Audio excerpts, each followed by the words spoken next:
All right, it's Wednesday night, final Wednesday night before the start of the season, with Pitt opening the 2025 schedule just a few days from now, 3 days from now. As a matter of fact, like 3 days from now, what's 3 days? 3 days is 72 hours. So 72 hours from now, it's going to be like 8:30 on Saturday night. 72 hours from now, we might still be doing the post-game show, and it might be over. Not sure. You never know with these live shows after home games. If it's a noon game, should get out of the stadium around 5 or 6, get home, and we might be done with the post game show by 8:30 on Saturday night. It shouldn't take a long one. We shouldn't have 2 or 3 hours worth of conversation to have after the Duquesne game on Saturday, but we might. Either way, 72 hours from now, Pitt is going to be either 1-0 or 0-1. I guess those are the two potential outcomes. I think we're all sort of assuming Pitt will be 1-0. But either way, 72 hours from now, the season will be underway. 72 hours from now, Pitt will have played its first game. 72 hours from now, we'll have plenty to talk about in terms of who played and what they showed and how they looked and, what we think about Pitt beating Duquesne 31-3 or something like that, or 31-10 or something like that. And yes, we will have our shot of the game. Swim Boyd said I should show the bottle for the after game shots, but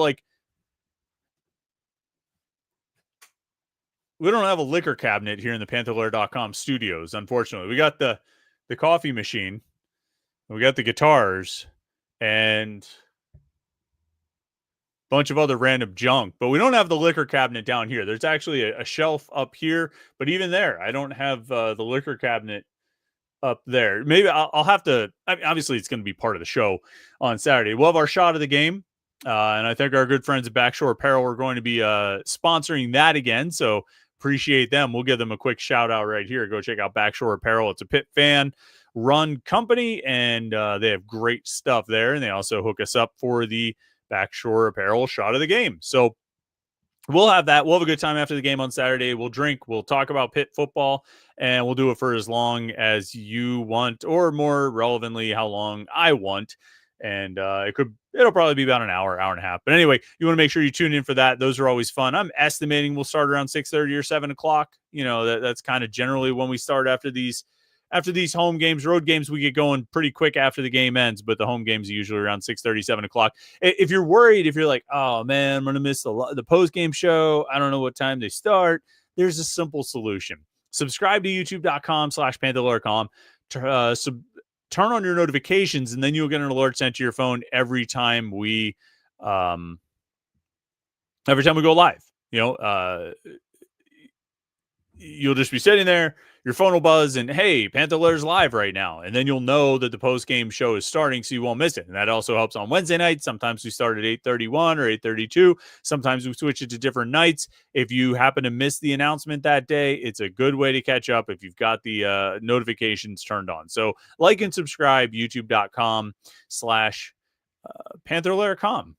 All right, let's bring Jim in here. Jim, we talked last week about tailgates. Voodoo IPA says it's almost breakfast tailgate time. Breakfast burritos with sausage and bacon, bagels, and cream cheese fruit, except for me, and some big beers. I wonder what Voodoo IPA has against fruit. I feel like I would need like a few bites of fruit if I'm doing all that. It's good to balance. There's the whole thing of like palate fatigue. Like a guy who sat down, I forget what he was eating. He did one of these like food challenges and had to eat like 42 pounds of ice cream or something like that. And like halfway through, he ordered a plate of like French fries and was like, what? But it's because of like palate fatigue. Like you are so worn out by like the creamy sugariness that like crispy, salty, hot French fries actually can get you to eat more ice cream. So I think if you're housing breakfast burritos and sausage and bacon and bagels and cream cheese, a little fruit just to break it up. Because the peaches are good this year. It can. I think it would be necessary. I don't know. I'm sure Voodoo IPA is a good reason for that, but I also am sure Voodoo IPA drinks a lot of fruit beers. So, who knows? Anyway, we talked about tailgates last week, so we don't have to get into that conversation again. What's your game morning look like, Jim? So noon game, Duquesne. The Bananas are in town. The Rib Fest is in town. All this stuff going on. How are you going to plot your departure from the Flood City and your arrival on the North Shore? I like to be in the press box 2 hours before the game. So I try to I'll leave around 7:30, try to get parked around 9. I'll stop at a tailgate or two, say hello to some people, and sometimes I'll watch the team come in. Sometimes I'll take a video or a picture of, Pat Narduzzi and Eli Holstein walking in. But like, I like to be in the press box for a noon game. I'll be in there at 10. Okay. What do you, so once you get in the press box, what are you doing there? What are you looking for? What do you, are you just there to hang out? Jerry's not going to be there. So, I mean, is it a little less appealing to get there so early? Yeah, I did share a lot of breakfast and lunch with Jerry through the years. So that is, yeah, that stings a little bit. But yeah, I will, probably grab a bite to eat with, Stephen Thompson, Jeff Hathorne, those guys. And we'll watch College Game Day. It's Lee Corso's last show. So I'll probably watch a little bit of that. And then I'll head on the field and see if there's any recruits at the game, see who's hurt. Yeah, I don't know. It's kind of been the same routine. I guess I think this is my 8th season. Really? Yeah. With Panther-Lair. Yes. Did you ever cover games for like Cardiac Hill or anything like that?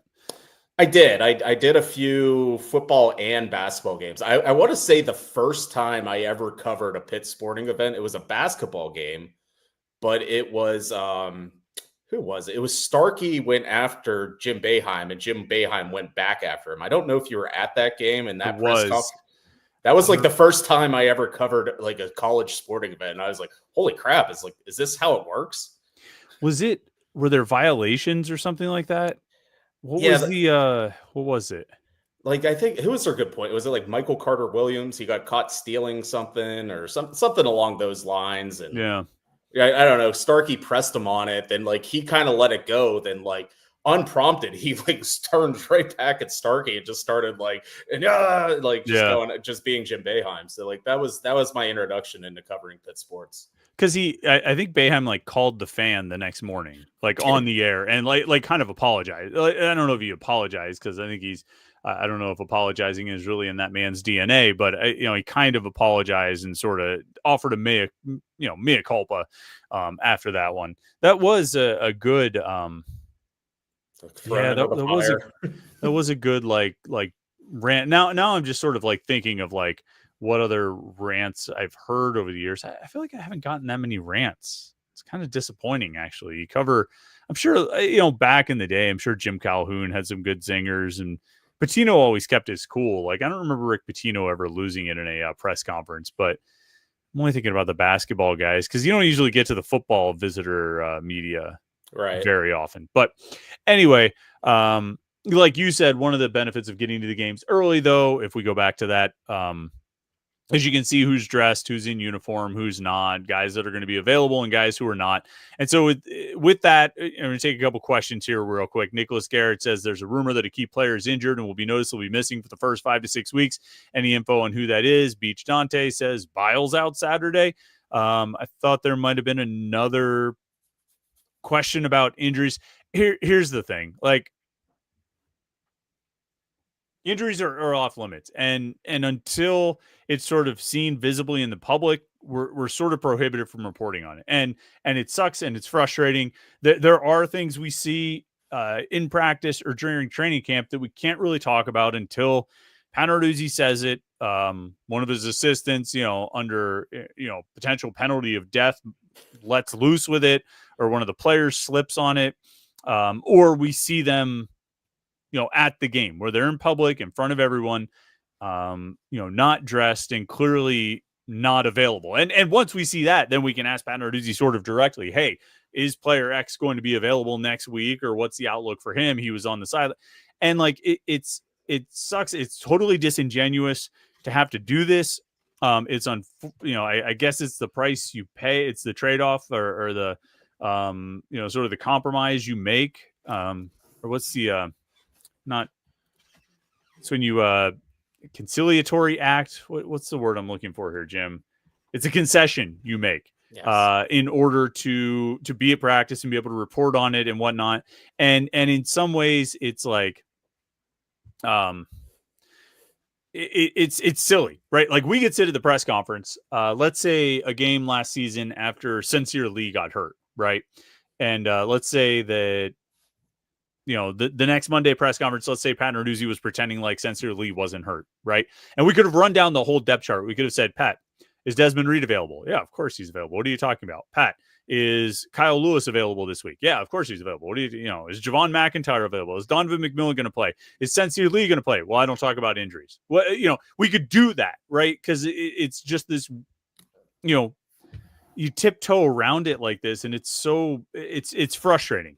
And so, I mean, I can't answer questions about injuries, because we're prohibited from talking about these things. And the thing I won't do, and the thing I've never liked, and in 20 years, I've tried to avoid doing this, is like sit here, like the I know something you don't know game. And like, I remember other reporters would like write things like that. And I'm like, I'm not going to tell my readers like, oh, I know something you don't know. And, you're just going to have to wait to find out.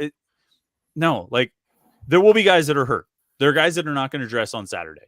I think we all know that. Some have been announced, some probably haven't. Some are probably precautionary. Some could go if if it was a bigger game or whatever. There are going to be guys who are out, and we'll see who that group is on Saturday. And like I say, it sucks, but unfortunately, that's the best we can do for an answer to that, right?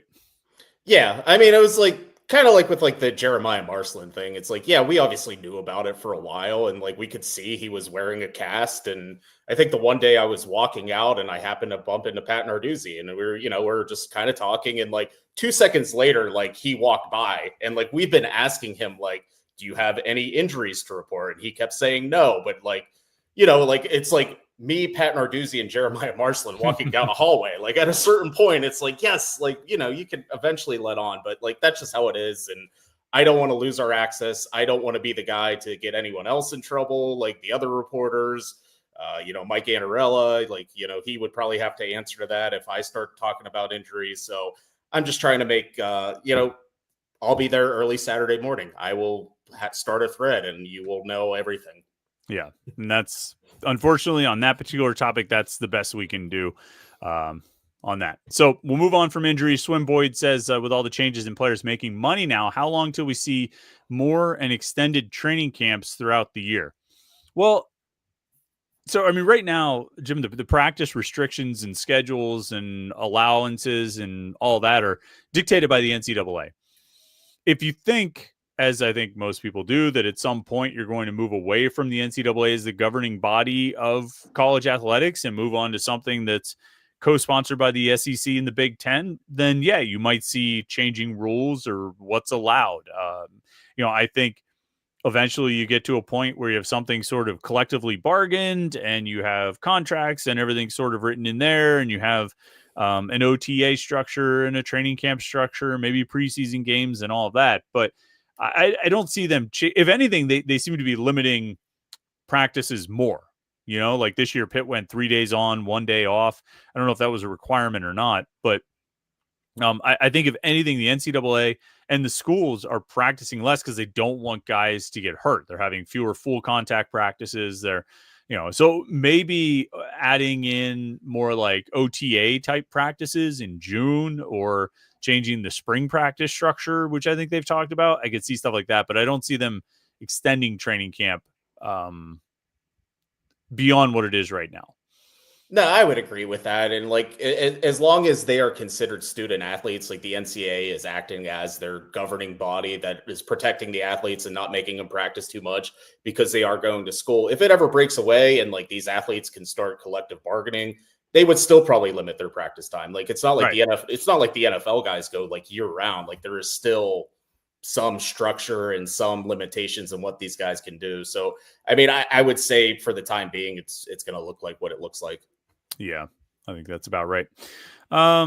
Let's see here. Brock has a question about basketball recruiting, because there's a basketball recruit coming in this week and more this fall. Brock says, as of right now, out of the 6 visitors Pitt basketball has lined up visiting this fall, who do they have the best shot at landing?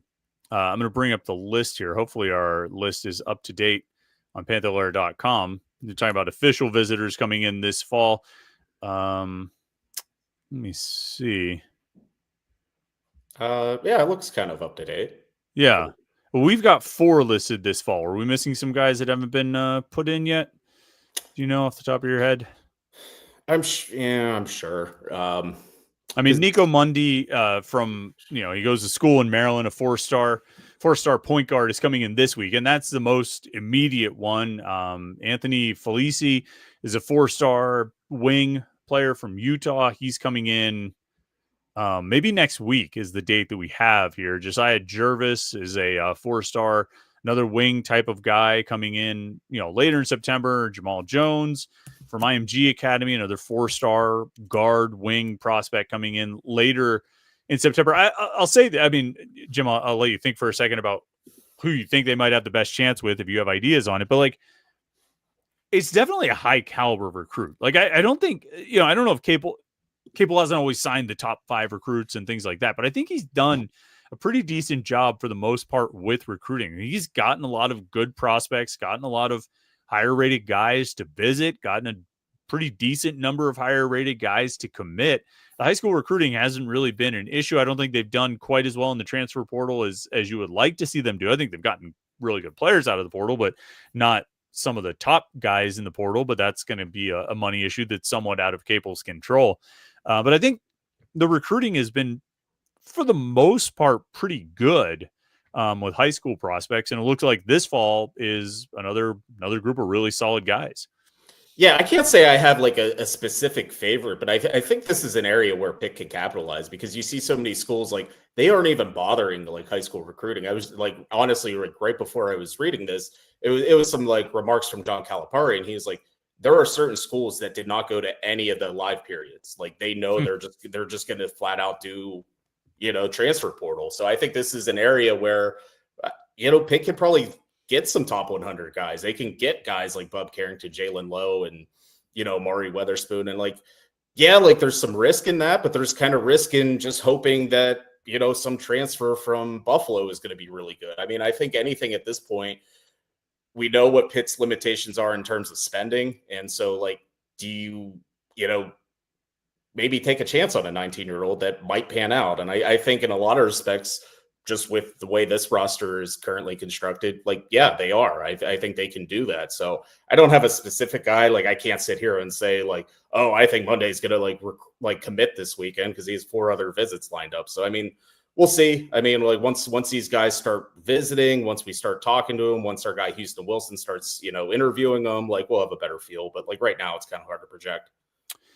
John Jingleheimer Schmidt asks, any guesses as to which backup inevitably scores a couple touchdowns in the second half against Duquesne? Let's get another hype train started ahead of time. Who's your dark horse touchdown scorer in this game, Jim? Maybe like a continuation of some fall camp buzz, and maybe like Zion Fowler. Like, maybe he has like a really nice touchdown catch, and everyone's like, oh, okay, maybe he is part of it. So I'm going to go with Zion Fowler. Okay, Zion Fowler. Interesting. I'm gonna do a different camp hype guy and say Justin Holmes. I think Justin Holmes gets a touchdown in this game. Like, for tomorrow's morning pit, I talked about a few guys that I want to see on the field. Like today, I think I talked about, like, they should get some reserves in. They should get the quarterback some time and things like this. But who are guys that you're like genuinely interested to see actually play, because we've heard so much about them, but we haven't seen them yet? I mean, maybe Zion Fowler is one of them, even though he's been around for a couple of years. Who are guys you're genuinely interested to see on Saturday, who probably will play, probably will have like semi-significant roles, and you'll actually get a chance to look at them for once? I think one that like jumped into my head right away was Juelz Goff. Yeah. Just because like we didn't see, and I know you wrote about him today, so that was, that's timely. But we didn't see a lot of him last year. I mean, he was hurt most of the year. Like, I think he played against Boston College and Toledo, and that was it. And like, I think you and I both believe he can be good. He was a really good high school player, but like, I kind of want to see it on the field. And I know Pat Narduzzi said on Monday, like, they're not going to restrict Desmond Reed. Like, he's full go, like, he's going to play. But like, you and I both know, if they're up, 3, 4, or 5 touchdowns at halftime, like, they should be, like, Desmond Reed should be in bubble rep for the second half. So like, that's a good chance to see Juelz Goff and maybe Jakarian Turner. Like, they should get like all of those reps in the second half. Yeah. Turner's, I mean, the injury thing, like, I think they've talked enough about him being banged up that maybe they'll try to limit him, but I'm absolutely on board with Goff. I'm looking forward to seeing him. I want to see Blue Hicks in like a game. I know he had 6 catches against Pitt last year. We saw him in the spring game, but like, I want to see him in a game. Like, there's been so much hype. Everybody's talked about how Blue Hicks is doing such a great job. I think there's a decent chance he'll be second among the receivers this year in receptions. I mean, all right, let's see him. Let's see him play.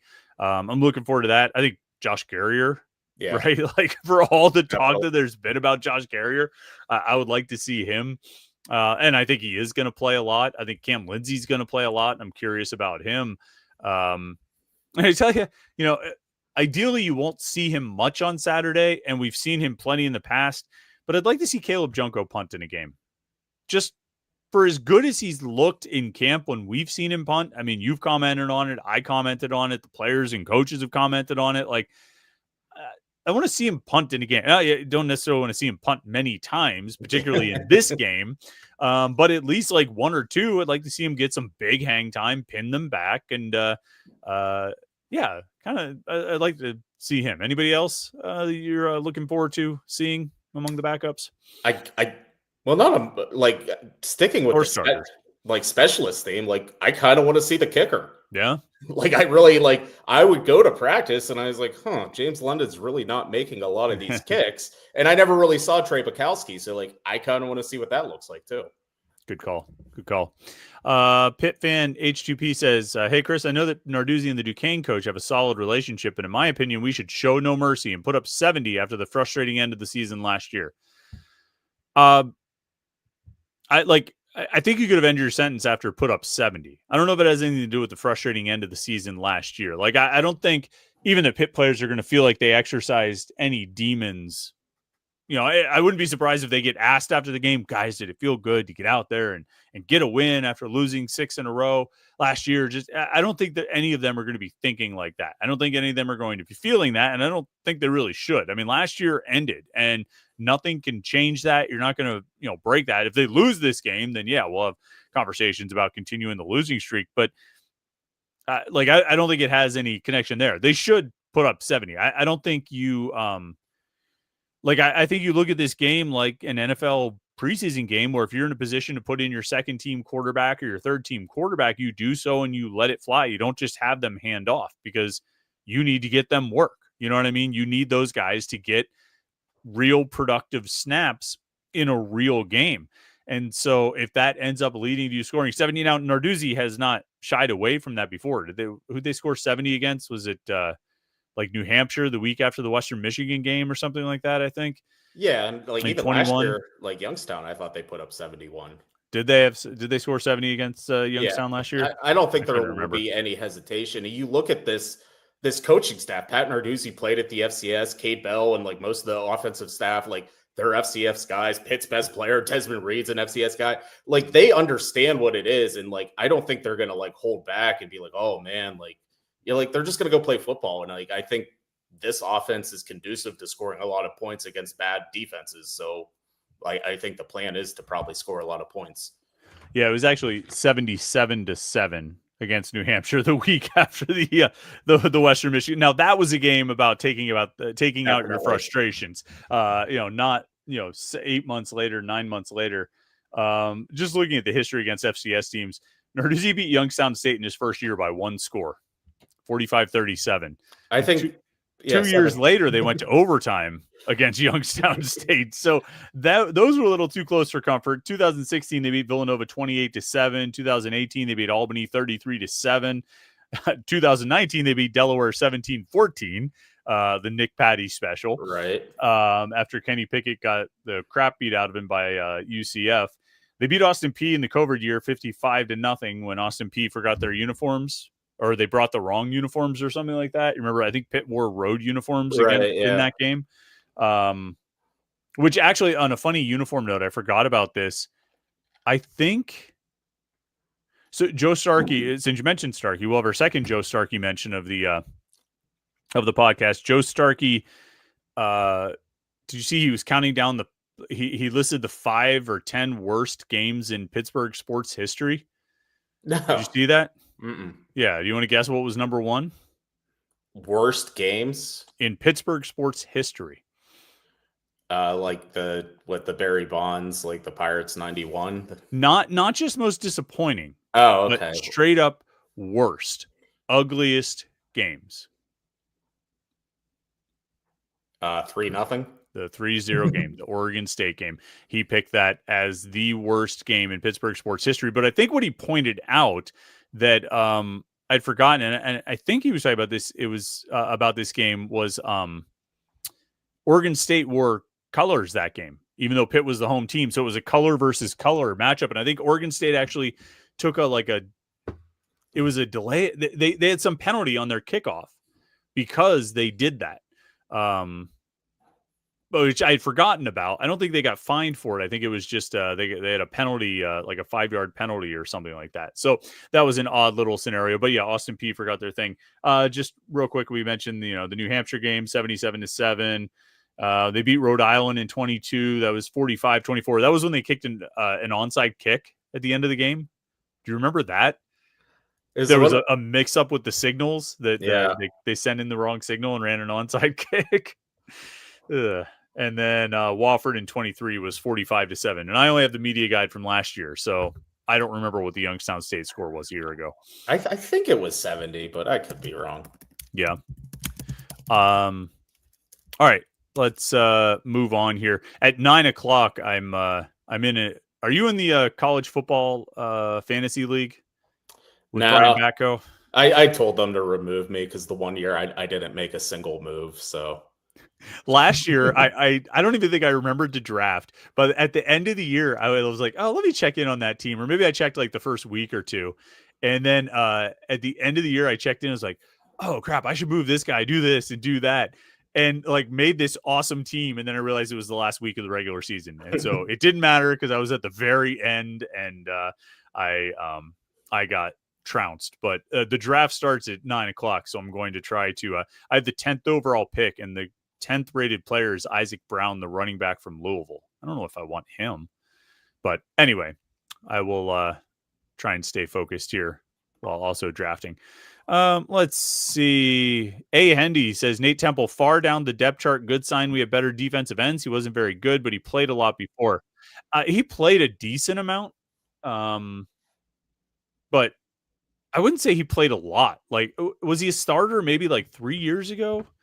Something like that. But like I feel like we kind of got a sense this was coming because I think, throughout camp we were asking about defensive ends. I think one day I asked, like, how's Nate doing? He's like, there's a lot of competition there. And I took that to mean like he was not at the top of the competition. So like he's in the mix. But I think they have, you have the 3 transfers, you have Jimmy Scott, like they really like the Zach Carruthers kid. Like he's another dark horse that like I kind of want to see what he looks like. But yeah, like Nate Temple's a little bit down on the list.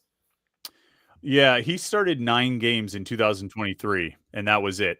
That was his only starts of the year. And I just want to say this is a mostly or maybe all media league for this college football draft. And do you want to guess who the first overall pick was? It was not Jeremiah Smith. I don't know who did this. Like the Clemson quarterback? Nope. Desmond Reed. Desmond Reed. I don't know who this team is. I have to look and see who it is that did that. Like, because I definitely want to give them a shout out here. I can't see what their real name is. Who is this person? Oh well, it doesn't matter. Desmond Reed, first overall pick in this draft. So that's awesome. Him. I love drafts. Let's see. Scrolling through here. Garrett Sherwin says, what do you think Pitt's realistic ceiling and floor record-wise would be? We've talked about things like this, Jim. Ceiling and floor, regular season, 2025. We are, we've both given our record predictions at various points. What's the worst what's the worst record this team conceivably could have, barring Eli Holstein's arm falling off? And as it falls off, it like lands on like a knife, flips in the air and cuts Cole Gonzalez's arm off. And as his arm falls off, it like trips Mason Heinchel and he falls and his arm falls off as well. I mean, if you're asking if like they're going to go into like a season with David Lynch as the starter or like at a certain like down to the fourth quarterback, like, yeah, it could get really bad. I don't know. I think the ceiling for this team, like, I don't think they're capable of going 12-0. Like, I don't think they're that good. I don't think 11-1 either. Like, I see a path where they could possibly get to 10-2. I mean, I guess it could get ugly and like they could go to 6-6. Like, I guess that's a possibility. I guess their over under win total in Vegas is about 6-5. So I guess that's like the line we're being given. So I guess that's kind of the baseline. 6-6. That's the floor, you think? I mean, if their over under is 6-5, like that is the bet like they are asking you to make, and I'm sure somebody out there, like some Penn State fans, are probably taking the under. All right, quick aside. Do I take Arch Manning or Nick Singleton? I think Singleton. Can I mean, like, are people going to leave this live stream if I draft a all of a sudden that just becomes your draft? It's like, not going to just. I'm not going to do this every time, but I mean, can I do it? They have to. Yeah. Well, somebody Penn State has 2 running backs, don't they? Yeah, somebody just took the West Virginia running back 1 pick before this. So, all right, fine. Nick Singleton. All right. I feel like 7-5 is the floor. I don't like last year was an epic collapse. Lots of things went wrong. And they still won 7 games, right? I think 7-5 is the floor. What's the ceiling though? 10-2? I think so. I think that's like I could see a world where they get to 10-2. I don't see anything beyond that, like in the 12-game regular season. Like you would be talking like a lot of bounces and breaks going their way, and like college football's you're playing a lot of one score games, and like you're asking a lot of things to go right to get beyond 10 wins. Yeah, I agree. Adam Vinchik wants to know what's the percentage that Mason Heinchel sees the field on Saturday. I guess like based on my like over unders from last week, like I am expecting him to play. So I don't know. Like I don't know how they're going to approach the quarterback thing. You would think, and logic says like you want to get the freshman a few reps, and like this should be a game. It should happen. So I don't know, like 30. Like can they stretch out 3 quarterbacks in 4 quarters? Like that's a tough. Like because you want Eli to play a whole half and probably at least a series in the second half. You want to give Cole Gonzalez that chance to run the offense in some meaningful way. So like, is there still time for Mason to play in the second half of the fourth quarter? I mean, in theory, you'd be in a position where Holstein plays the first half, Gonzalez plays the third quarter, and Heinchel could play the fourth, right? Like that could happen, right? Do you remember how they did it last year with the quarterbacks? I don't. See if I can look up at least the snaps from that game. Oh no, my draft picks up on. Oh wait, are we talking about Kent State? No, let's look at Youngstown State, right? We wouldn't look at the Kent State game. Well, yeah, Kent State. Let me see real quick. Holstein played 68 snaps against Kent State. Nate Yarnell played 15. Youngstown State game, Holstein played 48 and Yarnell played 15. So they didn't run a lot of plays there, I guess. Right. I don't know. It feels like a more of an urgency to try to get Heinchel in this year, where you've got this freshman. Like they didn't have a freshman. They didn't have a guy like Mason Heinchel, a freshman quarterback that they thought they were staking their future on. No disrespect to Julian Duggar. I don't think they really viewed him the same way that this staff views Mason Heinchel right now. Right. So if it was me, and I think we've talked about this, I would make it a point to get him in. If it was me, I would make it a point to get him on the field, let him play, and give him an opportunity to see what it's like to be in a game. But it's not me.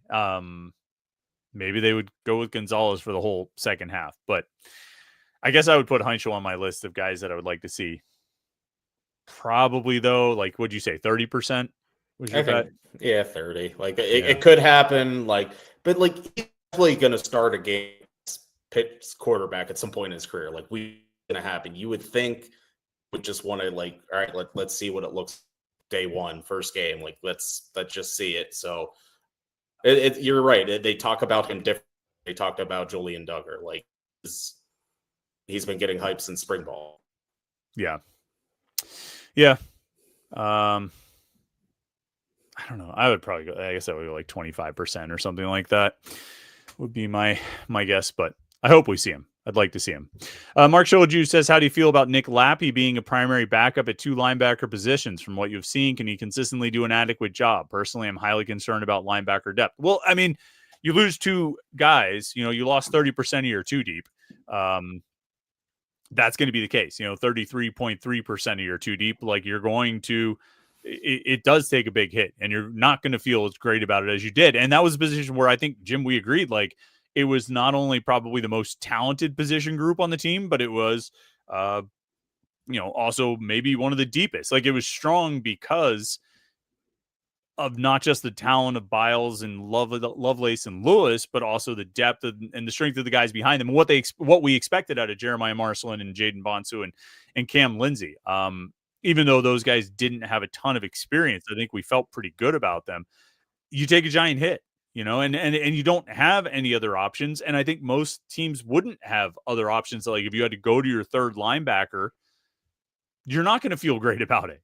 Most teams aren't going to feel great about that situation.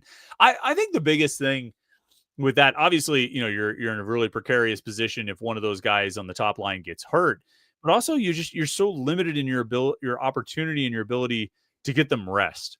Like I don't know how often you can really take Braylon Lovelace off the field now. I don't know how often you can take Kyle Lewis off the field now, or Rasheem Biles, because it's like Cam Lindsey is working at the Star, right? Okay, that's good.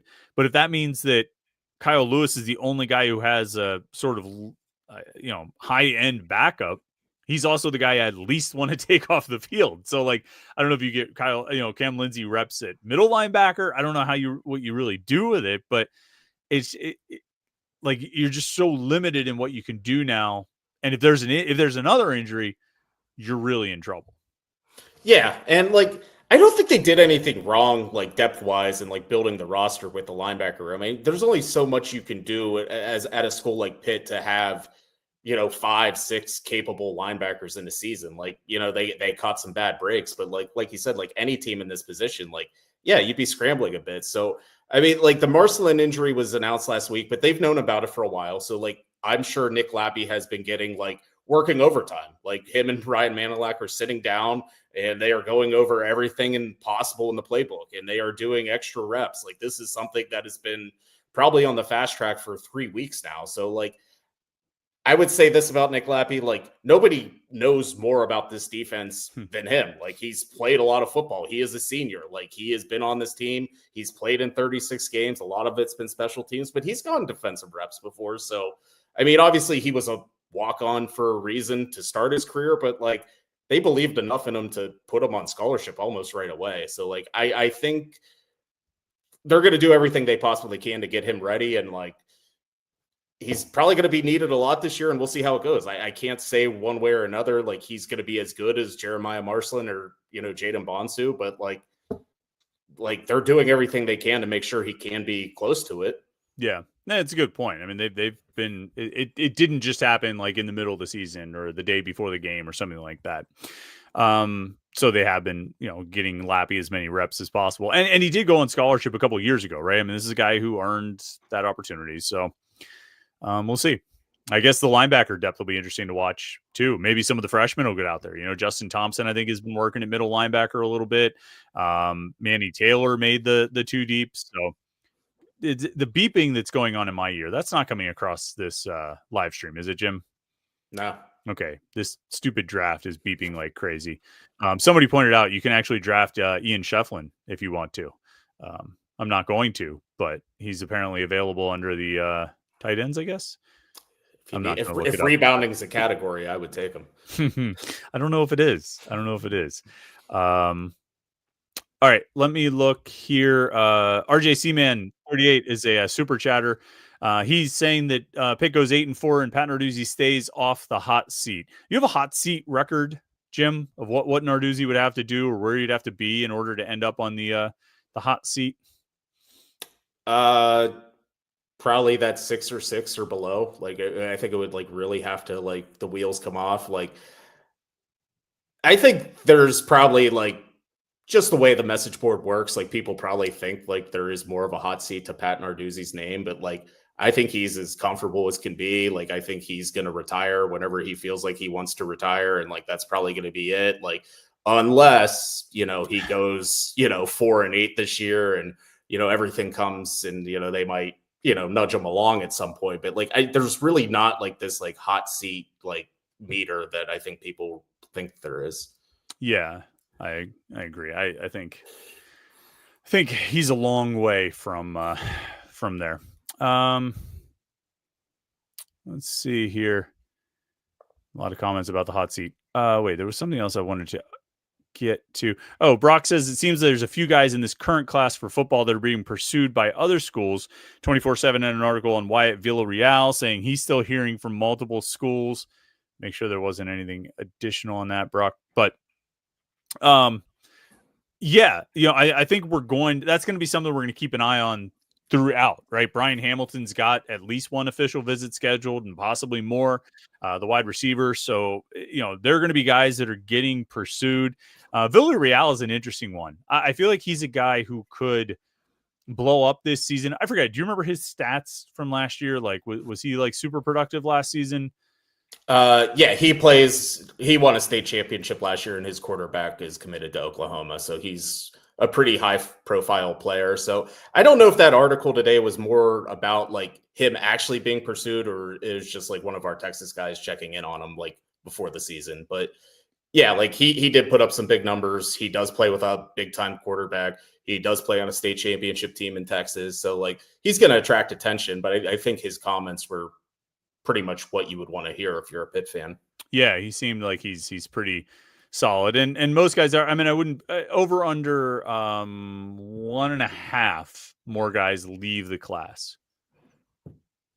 I mean, because then if I say over, then people are going to say, "Well, who?" And like I don't like have any specifics, but I could see 2 guys leaving. Just playing the odds. I was actually, as I said that, I was like, I should have made it 2.5 because it almost feels like I could see one guy decommitting and one guy the Pitt coaches walk away from. You know what I mean? Like I feel like that kind of happens too. So I was almost like maybe I set it too low at 1.5. Maybe it should have been 2.5. But nevertheless, Nicholas Garrett wants to know, out of the last 5 Pitt teams, where does this roster rank for you? That's an interesting question. 2021 to now. I don't feel like you should include 2021. A team with 3 first round draft picks on it, like they pretty much take the cake, I don't know if you should really compare that one unless you just say, okay, that's number 1.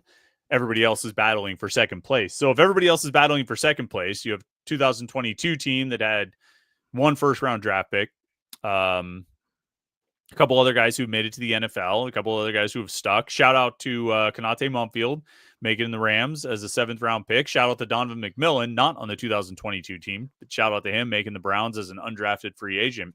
But 22, 23, 24, 25. What who's the second best team behind 2021?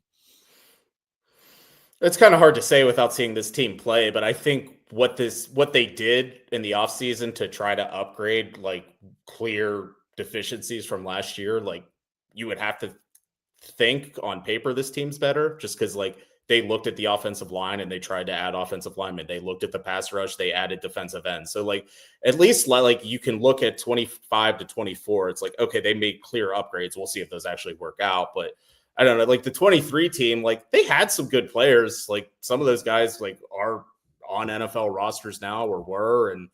But man, like, I don't know.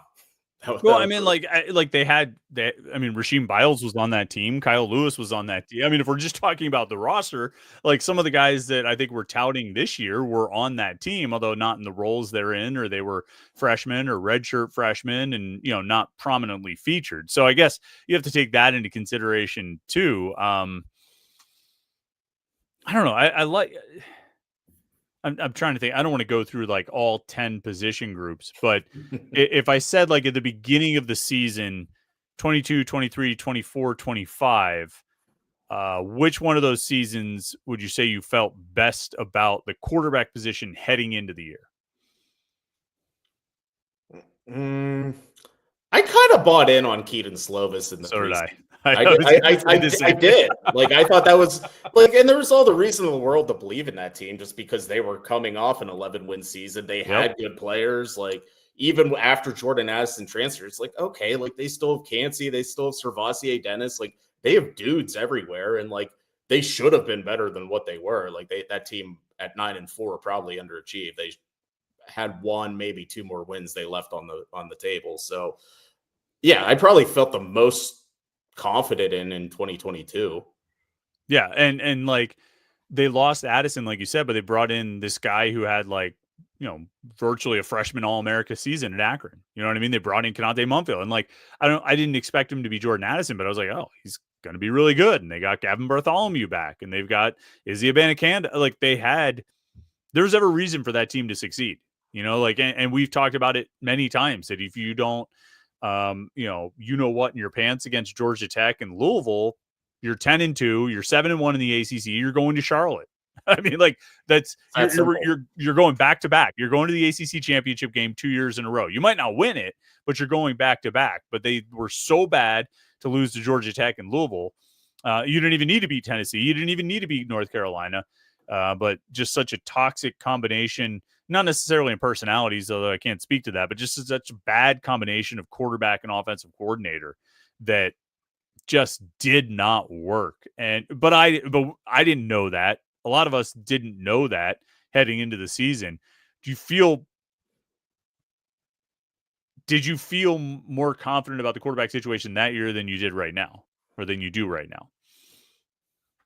It's not that I don't feel confident in Eli Holstein. It's just at that time, like, I thought Pitt was like, they were preseason number 17 or whatever they were. Like, there was a lot of reason to think they were going to be good. So I don't know. I kind of like looked at Keaton Slovis's stats at USC and I'm like, okay, this guy had, 5,500 yards and 50 touchdowns in a couple of seasons. Like, he was a Pac-12 freshman of the year. Like, he's NFL draft, being mentioned for that. So like, I looked at everything and like, it all made sense. So I mean, I think Eli Holstein's going to have a good year. I'm interested to see what Cade Bell can do in his like second season as well. So like, I would say I was more confident in 2022. I'm pretty cautiously optimistic about right now.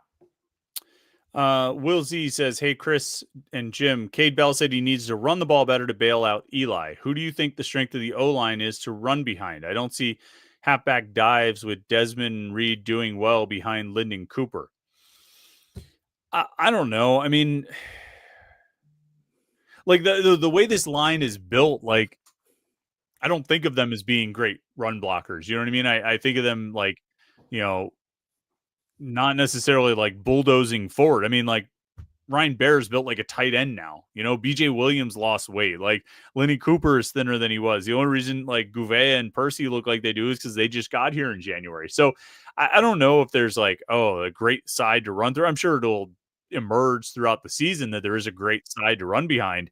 But I mean, I think it's going to be more about spreading it out, toss plays, extended plays, trying to get, Eli Holt or Desmond Reed running laterally and then find a hole to cut through. Do you think like I mean, I know we've talked about rushing yards and read yards and all that kind of stuff, but like, do you feel like they'll be able to run the ball better this year? Like, is there a reason to believe they'll run the ball better this year? I mean, like you said, like, they're going to excel in space and like just creating mismatches. Like, it's hard for me to picture they're just going to line up and just start running the ball. Like, I think there was a couple times last year. I'm trying to think which game it was.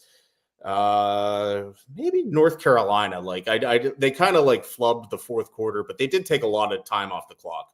And like when they had the lead, I kind of forget how they did it. They kind of, there's a couple times they threw the ball and they shouldn't have. I'm trying to think how that actually worked, but like there's going to be times where, you know, we hear so much about this tempo and the speed in which they can go, but like I think part of that offense and part of what Cade Bell wants to do is like you have to be able to mix tempos. So I think that's wherever you're able to run the ball and kind of get Desmond Reed going that way, and maybe bring Joel's Goff in. So I don't know how it's going to look like if they're just going to just try to sit there and run the ball. Like I just don't know if they're built for that. Like, and I think you kind of just go with the flow with what this offense is. Like, I don't know if there's like just a quick answer to be like, okay, they can just sit and run the ball and they can run behind Jeff Percy and it's going to work. Like, I think it's like the offense just is what it is. Yeah, I agree. And we'll see. I think Bell, for better or worse. I think like, Bell just wants to throw the ball a billion times. Yeah. And, wait, there was something. Kevin says, wants to know, Chris, are you going to stop at our tailgate? I don't know, Kevin. Where's your tailgate at? I don't get to the stadium as early as Jim, so I don't usually have time to walk the lots and stop through the tailgate. You know, if you want me to stop at your tailgate, you know what you need to do? You need to set up in one of those gold lots next to the stadium and be there like 2.5 hours after the game. All right, the after game, because then I will stop at your tailgate and I will drink a beer and we will do a shot and we will talk a bunch of stuff. But like before the game, I just got to get to the stadium. I don't get there as early as you do, Jim. Like after the game, I'm all about stopping at a tailgate. Like absolutely. Like the post game like shot of the game. Like the official one can happen during the live stream, but the unofficial ones can happen earlier than that. Do you ever find usually the lots are cleared out though by the time we leave, aren't they? Yes. Like I'm usually, I think you even like kind of take off a little bit before me because you get get the live stream going. And this is Kevin from Johnstown. Oh, this is your guy. We know this tailgate. These guys used to tailgate like at Red 7C, like that big group by the Clark Bar. Okay. So they have moved up in the world. They are at Gold 1, like right when we walk in, almost like when you cross, like the big banner, like at the end of like the main street where the team walks in, like does the march, like in their suits. There's like the cheerleaders are all there. There's like, yeah, like they kind of like I think so. Yeah, like at the very front corner of Gold 1. Front corner of Gold 1. Like at the intersection of, I don't even know the streets outside the stadium. You'll have to show me sometime. You'll have to show me. But so that's where they are? That is where they are. Okay. Well, Kevin, stay late after the game. Like stay a couple hours after the game. There have been a few times that I've gone out. I feel like the West Virginia game in like 22, that one was at night, right? Like the season opener. Yeah, that was a Thursday, wasn't it? Yeah. I think there were still people out there then. Like I think night games, sometimes people tend to stay out a little bit later, and have a little bit more fun after the night games. But if you stay out there in the evening, I will absolutely stop by because that's always it's fun to hang out after a game. Before the game, it's just too much work and stuff like that. Let's see. Marshall Jew says Pitt goes 6-6 this year unless Eli Holstein can proves he can be more consistent. I can't go any higher than that. Also have a bad feeling one of the linebackers is going to get hurt. I hope I'm wrong. Well, maybe not, because two of the linebackers already got hurt. Like, so how many more linebackers should there be? Right. Like, I think you're above the average on linebacker injuries. So I don't know. I don't know about that. And yeah, Eli Holstein has to be more consistent than he was a year ago, but he was also a big part of the reason why they got to 7-0 in the first place. So like, yes, Eli Holstein is going to be a big part of the reason they do better this year, but he also was a big part of the reason they did well last year. So I don't know. I think if they go 6-6 this year, I think it'll be because actually you do that, Jim. Pitt will go 6-6 if blank happens. Like the same level of injuries that happened last year. Like if we're talking like multiple offensive linemen, Eli's in and out of the lineup. And like, I always say this to like people that are pessimistic about Pitt and they're saying they're going to go 6-6 and they're going to struggle. Like, I never look at it just from a Pitt lens. I always look at it from like, the ACC is never that great. Like those middle tier ACC teams aren't that great. So like these conversations we're having, like there's probably two guys talking about like Boston College football in the same light. So like I remember when Pitt lost to Western Michigan, like that 2021 season, and everyone was down. And I'm like, just wait. Like there are wins on this schedule. And I think if you look at the ACC and really look at the schedule and the other teams in the league, there are wins out there. Let's see. Michael Balseric says, will the strong pass rush return this year? It must if Pitt wants to be better than 7-5. I forget how many. I don't want to open my. All right, I'm going to open my Google sheet real quick, the over-unders real quick, because I know I have info in there as far as last year's production. Did we do yeah, we did all the over-unders. So I did team sacks at 33.5. Last year it was 41. You took the over. So wait, no, that was last year's. Never mind. Last year I set the over-under at 33.5, and they ended up with 41. This year I set it at 43.5, and you're going over on that number as well? I am. It's just because this defense naturally gets after the quarterback. And I think when we did the over-unders, like, even though last year seemed like a down year in pass rushing, like, I think Pitt was still like top 15, top 20 in sacks and tackles for loss. They came in bunches. I think where they struggled was that they weren't consistent. Like, you're talking like Jimmy Scott, like, had a 3-sack game. It was like things like that. But like, if they could be more consistent, like, yeah, that'll be helpful. But like at the end of the season, like, I would wager to guess that, you know, Pitt's probably going to be like top 15, top 10 again in sacks. Like, that's just kind of what they do. It is. Yeah. Kevin says, did Gavin make his NFL team? Yeah, I think Gavin Bartholomew, is he hurt? Is he on like a reserve list or something like that? I think he might be right on that one. Saw. I'm going to scroll through. You can look that up. Yeah, reserve with the Vikings. Is that right?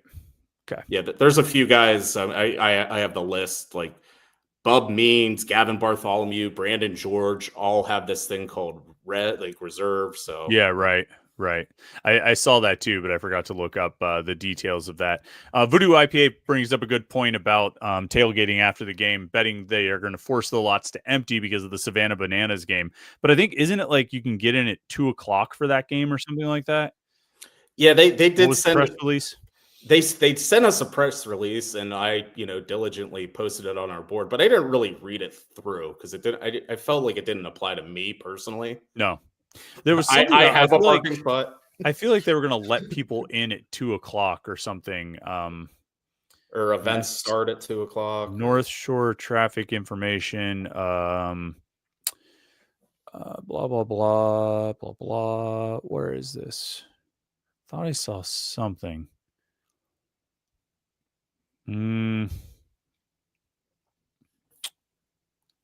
Parking lots and garages on the North Shore are going to be full before 4:45, 3:30. There's, I don't know. It doesn't matter. But you're right. Activities around the ballpark beginning as early as 2 p.m. each day for Friday and Saturday. So yeah, they might try to kick people out, but I don't know. It's like the game's going to be going on. Like, yeah, you're allowed to tailgate like while a Pirate game is happening, I think. So like, wouldn't it be the same thing? I don't know. I don't know how they're going to do it. Let's see. Scrolling through. All right. Here, we'll finish on this. Stephen Keel wants to know who's playing in the ACC championship game and who's playing in the national championship game. What's your picks, Jim? You don't have to pick a winner, just the participants. Clemson, Louisville. Okay. Clemson. Everybody's picking Penn State. Penn State's really popular. Yeah, like they're good. I'm kind of interested to see like who their weapons are in the receiving game, because like he only threw to the tight end last year. Like they didn't have any good receivers, and I know they stole the Syracuse receiver in the transfer portal, but I'm still interested to see how that passing game works without Tyler Warren. I'll say Clemson, Ohio State. Just I don't I just assume Ohio State probably has the best roster pound for pound. Yeah. I just drafted a second Penn State player. I took their tight end this year because they seem to like to throw to their tight ends. So I had to fill out my roster. What's his name? Luke Reynolds. Somebody told me good pick. So I don't know who, but it must have been a good pick. Okay. Yeah, I mean, everybody seems to be picking them. I like that Clemson Louisville pick. I think that's good. I don't know who really jumps out to me. Clemson, obviously. Who else is like supposed to be good other than like Miami? I can't pick Miami. I guess SMU's up there. I don't know if that's like going to be a sustained thing or is that like a one-hit wonder? Yeah.